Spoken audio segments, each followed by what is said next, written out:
واحد اتنين تلاتة. بسم الله الرحمن الرحيم. السلام عليكم ورحمة الله وبركاته. اللهم صل وسلم وبارك على سيدنا محمد وعلى آله وصحبه وسلم.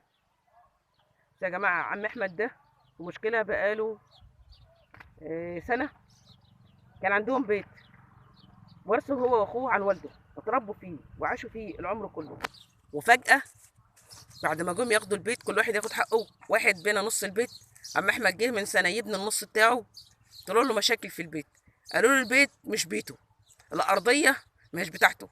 البيت ده مشري بقاله أكتر من 65 سنة، يعني هو مدخل المية والكهرباء بالظبط من 4 شهر 4 69. عم أحمد هيقول لكم الحكاية، وده هو بلاغ مننا لفخامة رئيس الجمهورية. محدش هيعرف يحل ده غير فخامة رئيس الجمهورية. قدم نفسك يا عم أحمد وقول المشكلة لو صح. أنا أحمد عبد الحميد، وارث بيت عن والدي من 60 سنة. والدي كان شريك، والدي توفى، قسمنا البيت بيني وبين أخويا. أخويا أخد نصه أو جزء منه وبناه، فضل جزء تاني. فجت لما ابني المباني وقفت، قالوا وقف المباني ومعرفش إيه. فلما بقى قالوا سجلوا على قانون 9 لسنة 2022، رحنا نسجل. معايا عقد واخد ساحة توقيع، ومعايا مكلفة، ومعايا الأوراق اللي هم طلبوها، زي عقد، زي جواب من شركة كهرباء. الكهرباء، وجواب من شركة المية اللي العداد راكب من 69 شهر 4 69، وجواب من مجلس المدينة إن البيت معلوش أي مخالفات. واتقدمت بالأوراق ديت للشهر العقاري علشان أسجل بيتي، علشان أطلع رخصة، علشان أبني، لانه انا قاعد في جراج، ساكن في جراج، عشان اسجل وابني لما المباني تفتح. أي. ماشي. فلما رحت اسجل دفعت 4000 3900 ثمن التسجيل، واسمي نزل في الجريدة الرسمية علشان حد يكون له حق عندي متنازع مع البيت معاه. ايوه. فما حدش تقدم بأي حاجة، يعتبر بقى البيت رسميا بتاع. بتاعي، اه. وهو بتاعي رسميا أي. بعد ساعة التوقيع بيني وبين أخويا. أي. فجينا جه مدير الشهر العقاري مع لجنة، وقعدوا قدام البيت وطلبوا 4 من الجيران و2 كبار سن، وعملوا محضرهم على ما افتكر اللي هو بيقولوا زي وضع يد يعني. ايوه ايوه، الورق اللي انت ترى بعته لي يا عم احمد بيقول ان انتوا وادعين اليد وليست بكم. كانت وفي 6 شهود، مع 2 رغم اللي كبار فوق احنا ال60 واربعه تانيين. شاريين ومن 60 سنة اه. وقاعدين ومتربيين فيه، مولودين فيه، ايوه. مولودين فيه من 60 سنة. فبعد ما خلصنا المواضيع ديت، مدير الشهر العقاري قال لي هات لي جواب من مساحة بيلة. ايوه. رحت اجيب الجواب من مساحة بيلة. مساحة بيلة كتب لي الجواب، بناء عليه كتبت فيه بأن حي علوانة رقم 159 القطعة 33 بمسطح 22 فدان و18 قراط و5 فسق، منهم فدان جرن رك أهالي. جرن رك اهالي. جرن رك أهالي. ما احنا على اعرفش فكره جرن، مش عارفين المعنى ده على فكره ما يا اعرفش ريس. اللي جرن رك أهالي دي يعني ايه. اه. هل هو املاك دولة او مش املاك دولة، ما نعرفش. بس الجملة ديت، الجملة ديت وقفت وقفت شغل. الطلب بتاعي اللي هو رقم 29. اه. اتقدمت بالتماس للقاهرة، برضو أيدوا رأي لجنة كفر الشيخ. طيب هي الدوله يعني، هو ده لو الفدان ده بتاع الدوله، هو بيتك بس اللي هيتاخد يا عم احمد؟ ما ده اعرفش. البيوت كلها طبعا هتتاخد. طب ما هو البيت مقسوم نصين، نص بنا ونص لا. نص اخويا بينا 3 ادوار، وانا ما بنيتش، وجنبي بيت 4 ادوار، ايوه يعني انا مزنوق بينهم. ايوه ايوه. فانا يعني عاوز ده طلع رخصته وحاجته وبنا، وده طلع طلع رخصته رخصة، وحاجته وبنا، وانت الوحيد اللي طلع بيجرن رخصة من ورخص. 2018. اه. والجزء بتاعي انا مطلع له رخصة هدم، رخصة ايوه هدم 2018، ايوه وانا معايا صحة توقيع من 2015.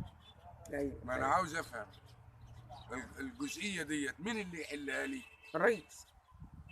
ان كان سياده الريس يحل لي الجزئيه ديت، لان انا قاعد في الشارع. انا عاوز افهم الجزئيه ديت بتاعت مين اللي يقول لي عليها؟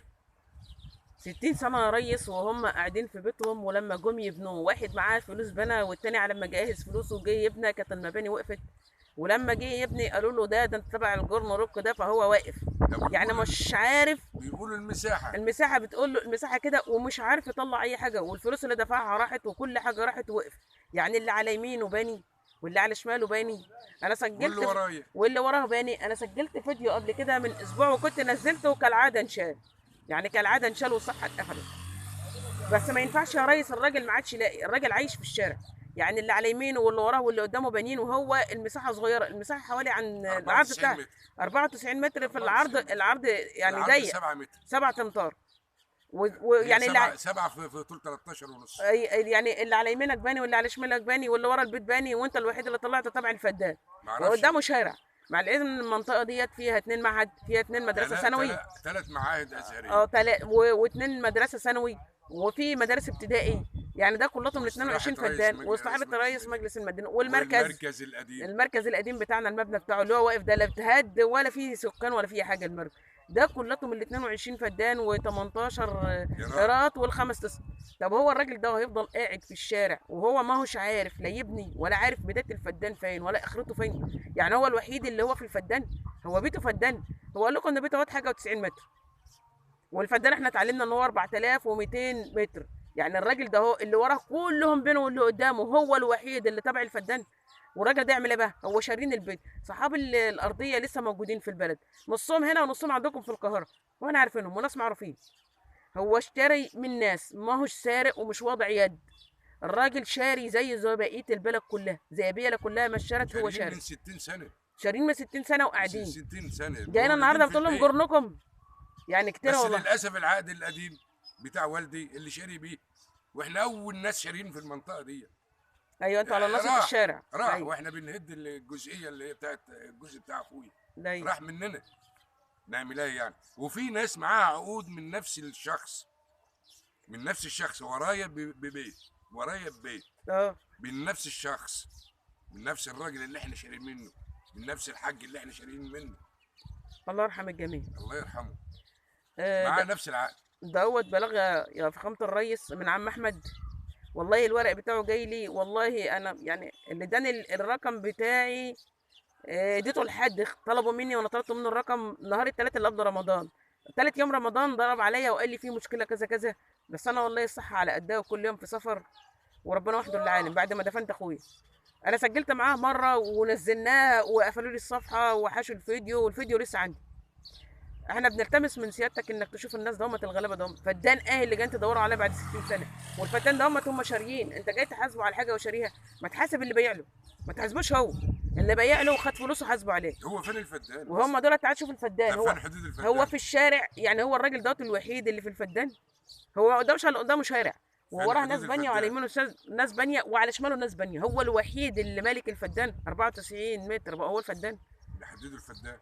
ما يحددوا الفدان فين؟ لا ما احنا بنقولها، احنا عايزين يا فخامة الريس، احنا عايزين بعد اذن فخامتك تحل المشكله ديت للناس، وحياة حبيبك المصطفى. وحياة حبيبك المصطفى الناس يعني عيد عليهم، طبطب عليهم في رمضان، قول لهم دهوت حقكم هرده لكم. الناس موجوعين بقالهم سنه. عم احمد بيجري ما لقاش مكان الا لما راح ادفع يدفع، اعمل يعمل، والاخر قاعد في الشارع. يعني في اي وقت حد منكم يقول له بره. الدار ما بقتش داره، هي داره. الدار واخدها من هم، يعني ابوه شراها من هم قبل ما يجوا، والوقت بيقولوا مش دارك. عايزين اللي يثبت الدار ديت مش داره ازاي يعني؟ هو الراجل شاريها ودافعين فلوسها وقاعدين وبانين، ونصها اتبنى ونصها لسه. بالله عليك يا فخامة الريس، منتظره رد فخامتك. وانا والله والشده اللي انا فيها، انا عمري ما رفعت لك حاجه غير لما انت حلتها، وانت عارف واللي معايا على الصفحه عارفين. حل مشكله عم احمد، ربنا يعيننا ويقدرنا نحل الغلابه، لان احنا من ضمنهم. يعني احنا مش هنسيبهم واقفين في الزنقه اللي هم فيه. عندك حاجه عايز تقولها تاني يا عم احمد تطلبها من الرئيس او من حد تاني؟ انا زهقت في الكلام. الله يصلح حالك يا عم. ما عادش كلام اقدر اقوله. لا هيجي عم حقك يا عم. هيجي حق. تعبت من الكلام. هيجي حق الرئيس ما بيسيبش غلبان. مفكره ان انا يعني ده مشكله حي بالكامل. مشكله والله يا ريس. مشكله حي حي بالكامل. حي بالكامل يا ريس، وحي في اكتر منطقه ما شاء الله. من 500 اسره فيه، ما ولا شاء اكتر الله. ولا 1000 اسره فيه. مشكله مش يعني، انا شايف حلها بسيط، حلها بسيط جدا. الجزء يعني اما تيجي تدور على 12 22 فدان ده، هم 3/4 مدارس وشوارع. تلقي منهم، يعني هقول لحضرتك ايه، 15 فدان مصالح حكوميه. مم. خلي 15 فدان مصالح حكوميه، خلي الفدان ده والسبع مضمهم يا فدادين ريس. ولا الثمان فدادين هم البيوت. وبعدين خليه. اما تبص عليهم يعني، العائد يقول الفدان في المدارس. حولوه ما للمدارس يا مش ريس عارف لو اعمل كان ايه، في وسط البيوت، لان الناس كده ضاعت يا ريس. مش عارفين نعمل ايه. بالله عليك يا ريس هم شارين. احنا هنا بيلا محافظه كفر الشيخ، المكان حي علوان. مركز بيلا مركز بيلا محافظه محافظه كفر كفر الشيخ. الشيخ. بنلتمس من فخامتك حل المشكله، ويا ريت تطبطب على عم احمد وعلى جيرانه، لان هم شاريينه والله ما هم سارقينه ولا واضعين اليد عليه. والله ما سارقينه يا ريس ولا واضعين اليد عليه. احنا ما عندناش حد بيسرق حاجه، وما عندناش. احنا صح بلد يعني رجاله زي ما بيقولوا، رجاله وطول عمرنا، بس ما مش هناخد حاجه مش بتاعتنا. تعالى يا ريس طبطب على عم احمد، اقف معاه، قول له بيتك اهو، قول له طلع ابني بيتك وانا معاكم. حسسوا ان احنا لسه قاعدين في البلد. بالله عليك يا ريس. 60 سنه والاخر نقعد في الشارع. يا عم مش هتقعد في الشارع والله، يا عم مش هتقعد. الرئيس اصلا بيجيب العشوائيات وبيعمل وبيصلي عشان الناس. بس يا ريس احنا منتظرين الرد. انا عارفه ان ممكن المشكله تطول شويه، ممكن ما يجيش الرد الا بعد العيد، بس انا اتعودت ان الرد بيطلع منك بعدها بساعتين، او من الرجاله اللي عندي على الصفحه، اللي ساعات بيقفلوا لي الصفحه، يعني طوالي بيقفلوا لي لما بيلاقوني بتكلم مع الناس الغلابه بيقفلوها لي. المشكله ديت ما بين ايديك يا ريس، واحنا رفعنا شكايتنا لربنا قبل ما نرفعها لسيادتك. والله مشكله سهله جدا، مشكله سهله، بس عاوز اللي يحلها. اللي يحلها. عم احمد ما عادش عنده امل بس. لا الامل، والله. الامل كبير يا عم، خلاص الامل كبير. هنعمل ايه يعني؟ الامل كبير يا عم احمد. انا وعم احمد كنا معاكم من بيله، من قدام المقابر. والله انا صورت قدام البيت قبل كده واتشالت اتشال كل حاجه والصفحه راحت. صورتك اهوت انا من قدام المقابر، والله لو دورتي كاميرتي ده اهي المقابر اهي، ده اهي المقابر بتاعتنا، بس انا مش عايزه اجيبها. احنا رافعين شكايتنا لربنا يا فخامه الريس، وكلنا نامل انك هتحل لنا المشكله. وعم احمد منتظر الرد، وانا منتظره معاكم، وكنت معكم من بيله من امام مقابرنا، انا وعم احمد سحر منصور. دمتم في رعايه وامن الله، والسلام عليكم ورحمه الله وبركاته.